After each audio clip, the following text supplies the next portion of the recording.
welcome to another episode of CripChat, your weekly podcast on everything disability. As always, with me tonight is David, Timothy, Lachlan, and Ibby. How are you tonight? Yeah, I'm very good, thank you, Jonathan. I hope all is well with you. And how are the others? Well, okay. I'm fine, thank God. And what about Tim? How you doing? Yeah, I'm all right. Busy with assignments, but plugging away. Maybe lockdown is good for you. In a way, A lot of assignments. yes and no, because you can't really escape them. You can't get a break from them. They're just always there. Yeah, no, it's all good, it's all good. But on that topic, Timothy, what are we going to be talking about today?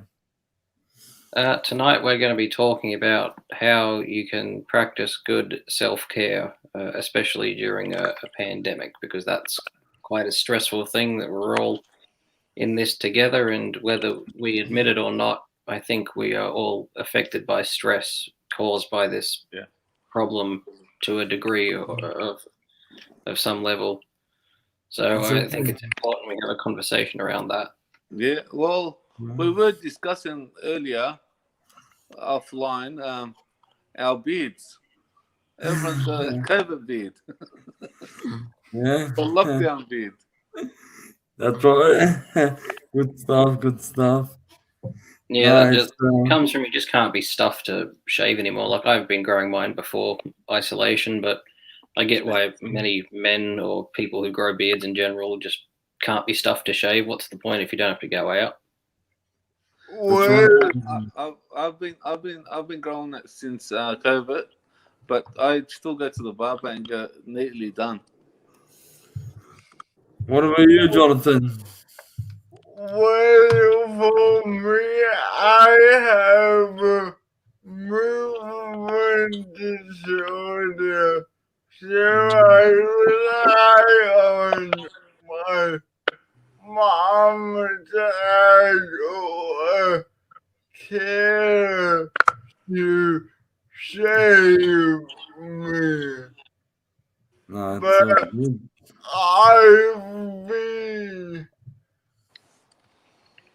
I've been reluctant to shave because once you start shaving, you have to do it every single but otherwise should I be like Tim if I start shaving every day? Good stuff. Yeah. No, So you're not shaving. I didn't understand the last part of that. Sorry, because your internet was a bit slow. Should I be like you, Tim, and have a big beard if I shave every day? So you're not shaving every day. So yeah, that's like a wives' tale. People say like if you shave more often, it grows back quicker. But I think it's just as your facial hair gets thicker, it feels rougher. Because like if I had $1 for the amount of times I tried to shave when I was like 14 to get like a nice beard, I could probably afford a house. And I never ended up with a beard. I only got one when I was in my 20s. Now see what I realized. If you shaved every day, it grows more pimples. Yeah, Oh, that's yeah. another thing. You get razor bumps, and Yeah. those suck. Anyway, on the line sheet it doesn't say talk about prison. So what on the agenda tonight? Let's see. Yeah. Kick us off. So yes, Timothy, do you wanna start us off on Well, what we're gonna be firstly, talking we've about got a today? comment from Joe. So, hello, Joe, if you're still watching. She Hello, says Joe. here self-compassion is key during these times, and I definitely agree with that. Myself have been finding I've been struggling with that lately, and just to remind yourself that you are doing enough, and even though it is stressful, just you need to remind yourself that you're in a situation you can't control, and just keep plugging away, doing your best, and don't be so hard on yourself. Yeah, put it this way: if no one's gonna love you, you might as well love yourself. Yeah, and also it plays into Put yourself if you have first. other people to look after, you need to have energy to look after yourself first. Exactly. If you're not going to take care of yourself, no one else is. No one likes people that say, if you're gonna put yourself down in front of people, a lot of people don't want to hang out with you because you're going to depress the mood always. So Yeah, it can be a bit of a hard topic because when you have depression, you can be aware that you might bring other people's mood down, but also if people reinforce that and say, "Oh, you're too negative or you're a bad person," that just pushes the person with depression further into being isolated. So I think in that humanity as a whole needs to understand because because of this pandemic, everybody is having mental health problems to a degree. So I think at the end of this, we will hopefully come out a bit more compassionate and understanding of mental illnesses. But just being aware that you have your own struggles and other people have their struggles. So we need a lot of kindness and reminders to take care of ourselves and each other during this time. Yeah, I guess so. Look, I guess I can speak personally as someone who has some behavior regulations and impolitical control issues due to brain injury and also having mental health issues in the family. Look, we all understand that for anyone disabled, able-bodied, being in a global pandemic is foreign to us. And it's understandable that we will have some mental issues, but that doesn't mean it's somehow taboo to discuss these issues more openly. I think as I look at the key points we will raise tonight, it will help people see mental health as a normal part of life rather than the stigma of being crazy or insane. Do you get what I'm saying? Yeah, absolutely. I agree that there is a huge stigma around mental health. And as I said previously, my hope is that out of this pandemic causing such an increase in mental health issues, that people are not only more aware and understanding, but willing to offer help and not put people down. And as you said, label them as crazy lunatics and all other hosts of slurs that are used against people with mental health conditions. I hope to see a drop in that, and by talking about it, we of course remove the stigma.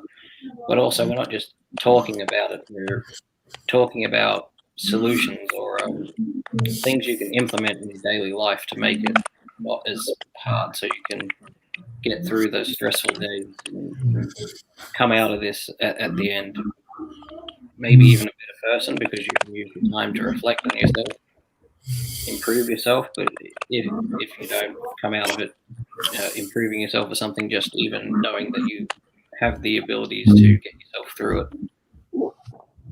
So, before we begin, I thought we may step back a bit and think, well, what does mental health and mental illness mean to people around the podcast?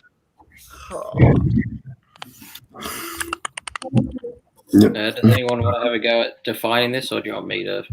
What's the question? Do you want to say it, Ibby, or myself? No, sorry, you go ahead. If I heard you correctly, Jonathan, the question was what the definitions of mental health and mental illness, and what's the difference? Yes, you don't need to give a proper definition. Just tell us what does it mean to you. Mental health and mental. Illness. It's Mental health and what mental it illness. means to me is one's self worth, what they think of themselves, and how they're coping within today's situation. Yeah.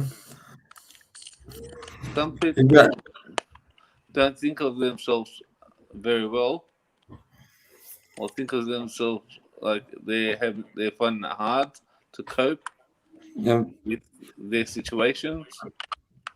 Yep. And some people start to can't take it no more. They stress. Yep. Now it's the way you actually take on your challenges. That's what I see. Mental health is the way one person takes on their challenges. Some can take them on and not let them affect them mentally, and some can't. Yeah. Look, I think mental health is kind of like how you're affected by, I guess, the environment around you at that point in time. And I think with the mental illness, I think it's like an ongoing thing. Um, so yeah, that's my thoughts on that. Yeah. What do you think, Timothy? Yeah, I think that the good points that you guys have raised, you've pretty much covered it more than what I was going to. But yeah, the only real difference between mental health and mental illness, mental health, it is, of course, your overall mental, I guess, abilities, as you say, how you look at challenges in life and how you deal with them. And mental illness, it's, I guess, when you don't have the abilities to respond to a situation in what I guess would be defined as a normal range, or it could be a continuous sort of issue like long-term depression. It's more or less mental illness is just kind of a broad label for any sort of condition you've got affecting how you think. Yeah, yeah. Just before we do go on, sorry, David. We got a question here from Troy and Chels. He's saying, "Hi everyone. Just wondering, do you guys have any problems with not switching off and not sleeping much? Just looking for advice from my little man who's got cerebral palsy, but he is 5 and his muscle spasms get really sore. Any advice as doctors aren't very good?" Thanks for highlighting that. So yeah, what do you guys think? Not switching off. That's Yeah, Yes, I the, Jonathan? the first thing I would say is I know myself,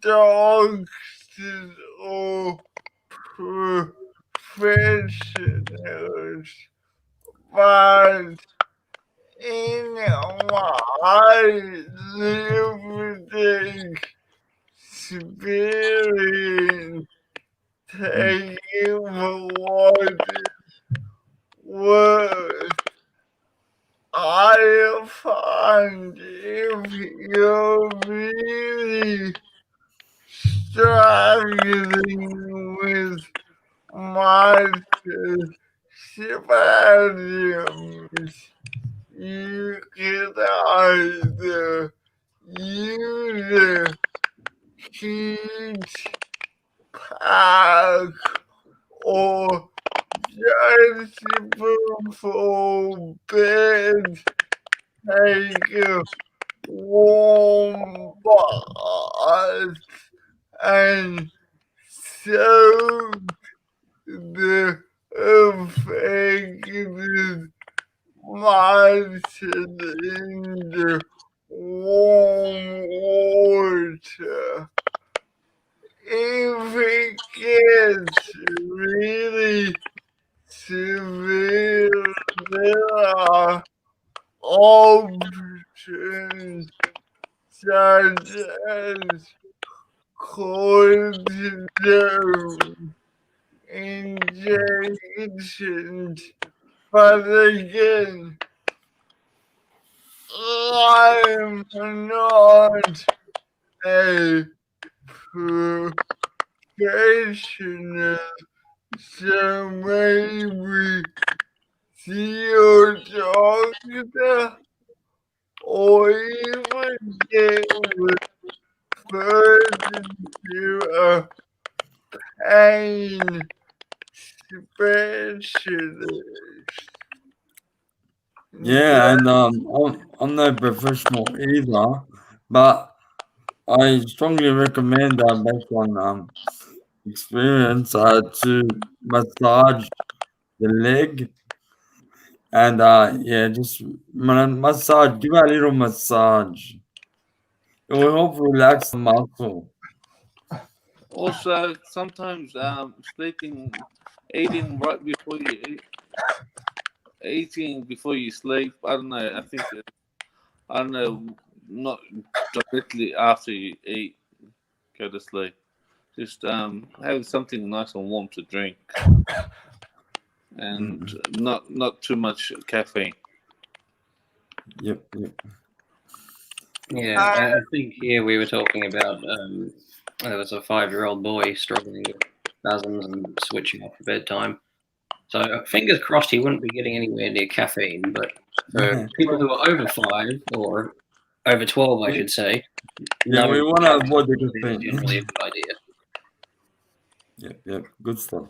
I know the making sure the boy is refraining from being overstimulated before bedtime. So instead of watching TV, maybe get him to read a book or do something which calms him down. Yeah, those are really good suggestions. Anyway, back to the topic. So, Tim, Ibby, and David, let's just for one moment explore some strategies people can do to relieve stress that may lead to mental health challenges. So Okay. I What? see in the document you prepared for us, you have a list. So let's one by one run it through them. Tim, I'll kick us off, shall I? Yep. Unless you want me to kick us off. Nah, it's all good. So our first point is consider doing less. And I know you're all probably thinking, I'm in a pandemic, how much less could I be doing? And it does seem like you're doing nothing, but a lot of us are working or studying from home. And with that, the lines between work or study and home and rest are very blurred.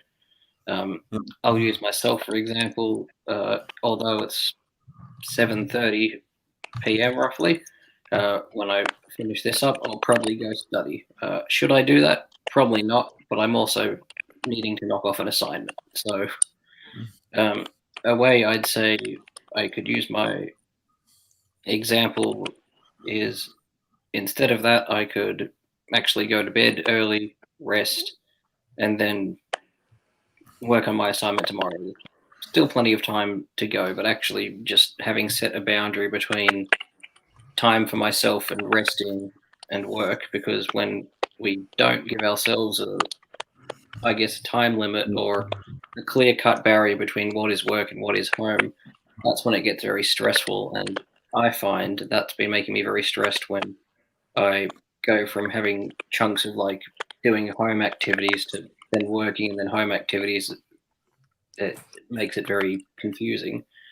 So the main point from that is make time for what you need to do, like be it work or study or something, and break activities up into chunks, and make sure you have time for yourself to make sure you're showering, feeding yourself good meals, getting plenty of rest.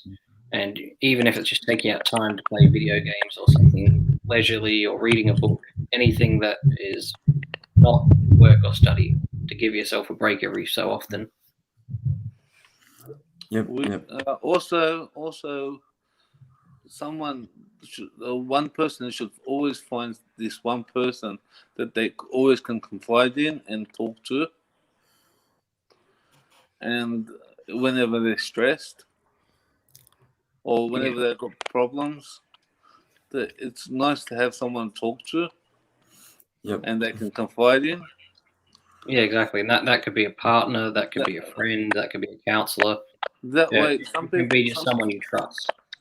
Someone that you can trust.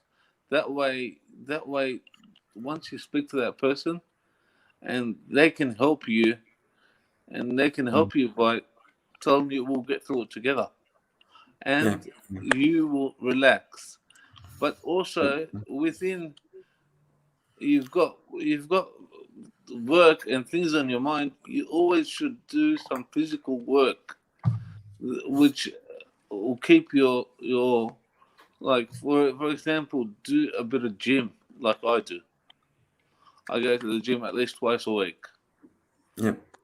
Do a workout. It keeps you active, keeps you healthy, keeps you moving. Yeah, that was actually one of the points. I don't know if you read the document or not, but having time to do exercise, ideally daily, at least 30 minutes. That's science has shown that's really good for your mental health, your dopamine levels, physical health. I at least have to go for a walk every day. Yep. Which comes to our other point, soak up the sun. Ooh, that's the first thing I do in the morning. Nice. You're on track, David. You're on track. So yeah, it's always good to go out at least half an hour a day, and just soak up the beautiful sun. We all need the vitamin D. So yeah, it's very important to get out there. I should add on to your point there with soaking up the sun. Because we live in Australia, a country with really high UV indexes, I think the time we need out in the sun is between 5 and 15 minutes, and then skin cancer becomes a concern. So if you are going to be out longer than that, wear sunscreen. Sorry about that. Yeah, 5 to 15 minutes. Good stuff. Thank you for that, Tim. So yeah, and also make time for reflection. So if you got a diary, keep notes of what you've done for the day, or always reflect on yourself to become the better person that you are. Sorry, what was that, Jonathan? Or even I know this may sound a bit iffy or wishy-washy, but practice mindfulness or some form of meditation. I find even having a quiet moment a day to center your thoughts and feelings can do you a world of good. Do I make sense? Yeah, you absolutely make sense. And meditation, in recent years, science has shown there's many positive benefits, and it's not just some hippie thing that people came up with. It actually does have lots of benefits, and it is positive to have a break for yourself. And even if you do feel bored in that time, a bit of boredom is actually good for the brain. And if you find you're one of those people who has depression or negative thoughts of yourself, and when you have those reflection sessions, if you find yourself ruminating on stuff like, oh, I'm not good enough, or you think on, something you did years back, whether it be minor, like, oh, I spilled a bit of paint or something, and beat yourself up over that. Don't focus on the bad things that you've done. Think of maybe 3 good things, or if you can think of 3, that's great. Think of 5. Think of positive things while you're having your meditation session. If you find you are thinking negatively, You got to remember, you're always better than you think you are. Yeah, exactly. You have to. You're always better than you think you are, because you might judge yourself hard, but others don't. Yeah, exactly. And it's as the saying goes, you're your own worst critic, and that it comes to light a lot during the pandemic because people have a lot of time by themselves, and while you're by yourselves, they're criticizing themselves quite heavily. Exactly. Which brings us to our last point. Accept what you cannot change. Adapt and take care of yourself. That is the number one thing. Always take care of yourself.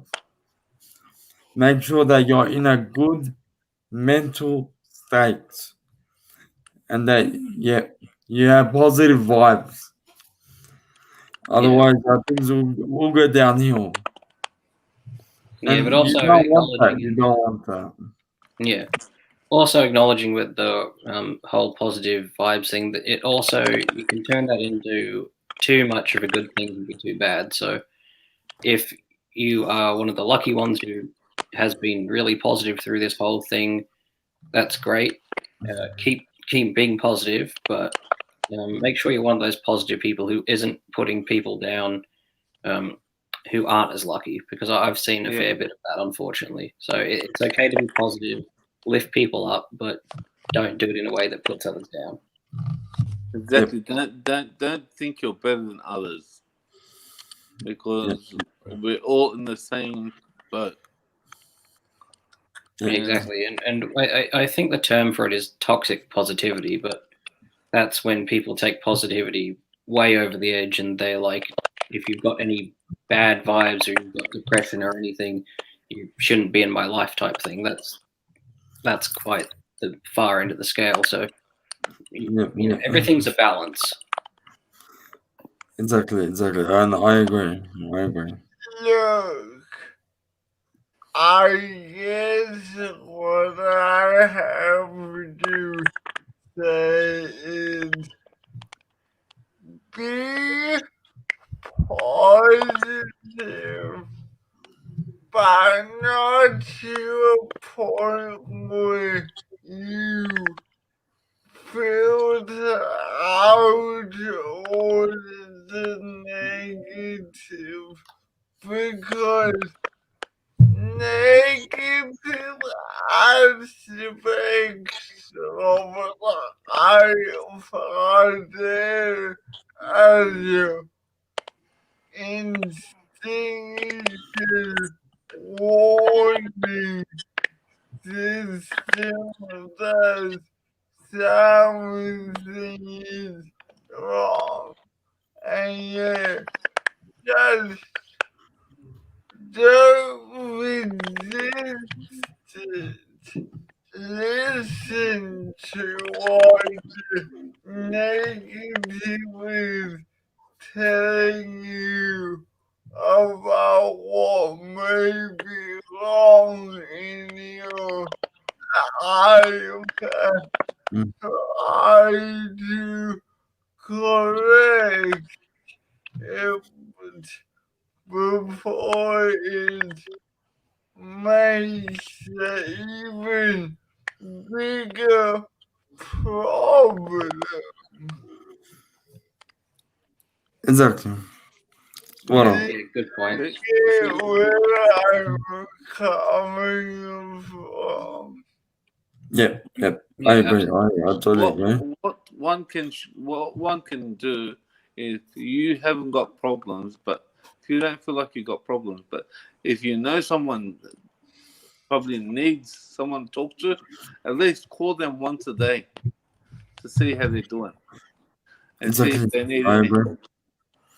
Always follow up. Don't or leave anyone hanging.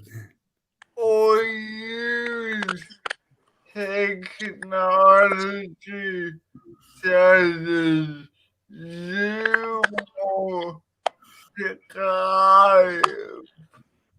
Yep. Yeah, or even just social media chats. Yeah, staying in contact with people is definitely key, especially during this time when a lot of us are isolated. And Exactly. remember, if you're struggling or if you know someone who isn't really coping and you yourself don't know how to help them. Remember, there are always 7 hours in Yep. life. I know beyond blue, but I guess the trouble I have with the services is having a speech disorder and it being phone based Mm. is a challenge. So remember, these services do have like online chat capabilities. So keep it out in your mind. And if you ever need help and you need someone to talk to and you've got no one to talk to, there's always Lifeline you can call. And don't worry if there's a problem, it could always be fixed. That's Yeah, that's right. That's right. yeah, exactly. It's And right. so But much. Yeah, go on. it's just taking the I guess necessary steps to make sure that you look after yourself. That is the main priority. Um. Yeah. I God forbid you do end up at that stage where you got to contact Lifeline, but just ensuring that everyone's looking after themselves, making sure that they're in a nice, positive space. And if you do feel down, yeah, there are many ways you can get into contact with others. Like Jonathan said, social media, Lifeline, all those tools are out there. So yeah, don't ever feel like you're nobody because in the end we're all human beings and we all should look after each other. Yeah, sorry Timothy. Carry Yeah, on. I was just going to say so much of how we look at negative situations is purely our perspective. So I can't think of a good example off the top of my head. So I'll try communicate the point verbally.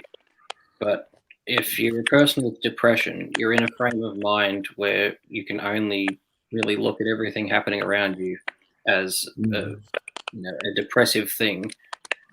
Whereas if you work on getting a more positive mindset, you can like look at challenges and stuff that pop up, and you can not be as affected by them because you know that there's a light at the end of the tunnel and there's ways around things. And as somebody with depression myself, I know it's very difficult to get from that point of being depressed and seeing things in a very locked mindset where you feel the whole world is against you to stepping to a different frame of mind where you can see, yes, this situation isn't ideal, but here's what I've got as supports and stuff around me. So that goes back to reflection. If you feel you are depressed, focus on the positives and supports you do have around you, because those are what's going to be what gets you through in the end. And also just being adaptive. Like, we've all had to be adaptive to get to where we are now. If we weren't adaptive, we wouldn't be here chatting. We'd be elsewhere, maybe not even here. But it's because we can't control the situation. We have no choice but to adapt. And those of us who can adapt the best are going to come out of this hopefully better people. So in adapting, like strategies for adapting, it's just, setting out timetables for yourself, reminders, maybe planning your day. There's all sorts of things you can do. If you get stuck, like what I've been doing to help me even come up with content for some of these episodes, is I just Google when I'm stuck for things like, what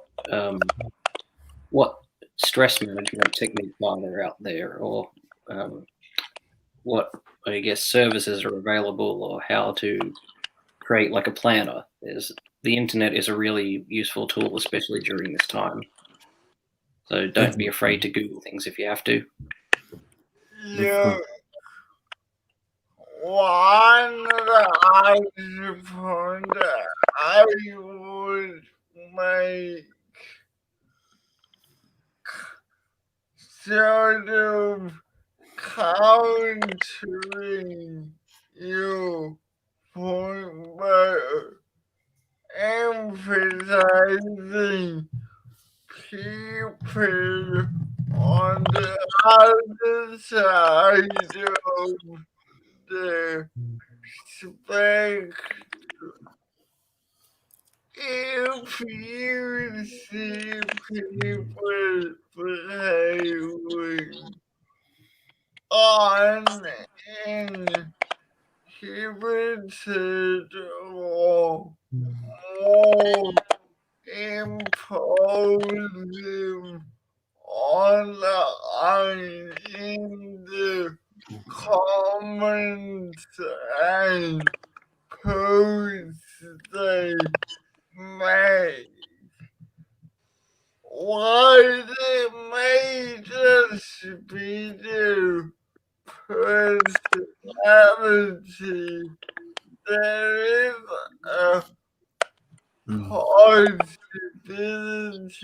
it might be an indicator of something going alright with the mood. So I know this is hard, but if you observe that behavior, don't judge, be supportive, and if friends or family who are closer to them, maybe not speak to the person directly, just go around and say, look, I noticed so and so is having a few issues online. Could you talk to them, maybe get them some counseling or assistance? Does that make sense? Yeah, it Yeah. makes sense. You know what? When someone wants to talk to someone that's depressed, always list something that nice to tell them about themselves. don't always give them negative feedback. Yeah, true. that's a really good point. That Even just for you dealing can with build, people they in can general. build from there. Yeah. Exactly. Good stuff. Remember, the more positivity you spread to others online, the more positivity which will come back to you. Yep. It's all Yeah. good. I guess what goes around comes around. It's all good. It's all good. Yeah, exactly. Yeah. Well, is there anything else we wanted to add, or I think we've covered everything? No, I think we we If provide you some want, very good point. Like one last post.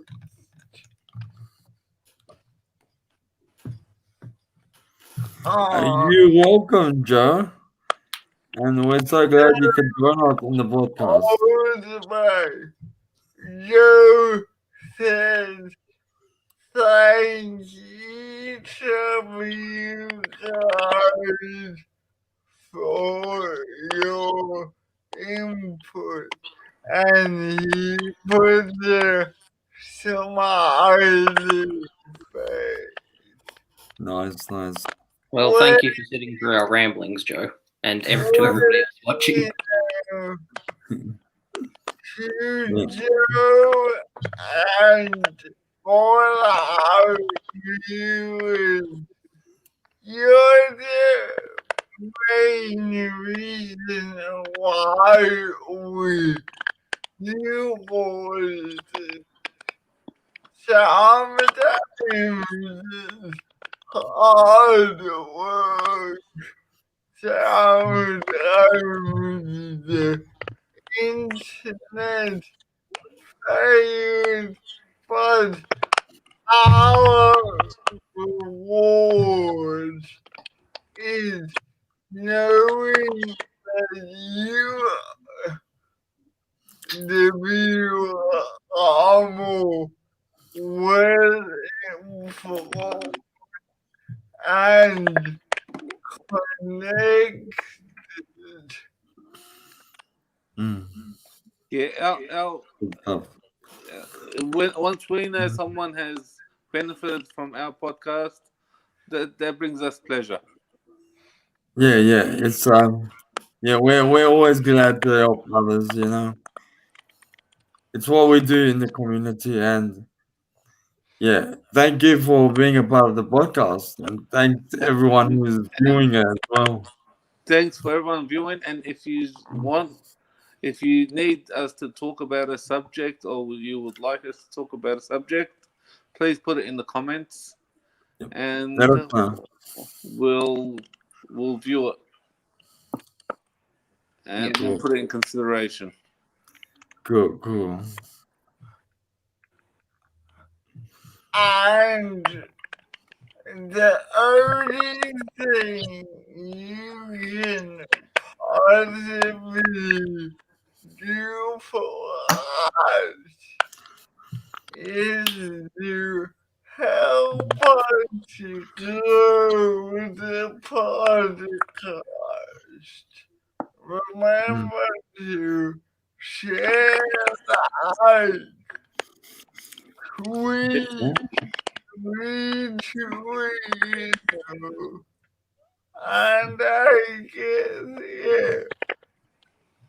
Thank you for watching and join us next week for more CripChat.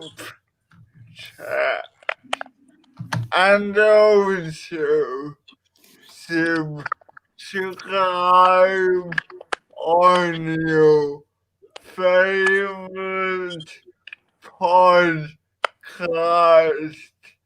app. Thank you to Anchor for distributing us. Okay, bye. All right, thank you guys. See Thanks, you. everyone. Bye. God bless. Bye.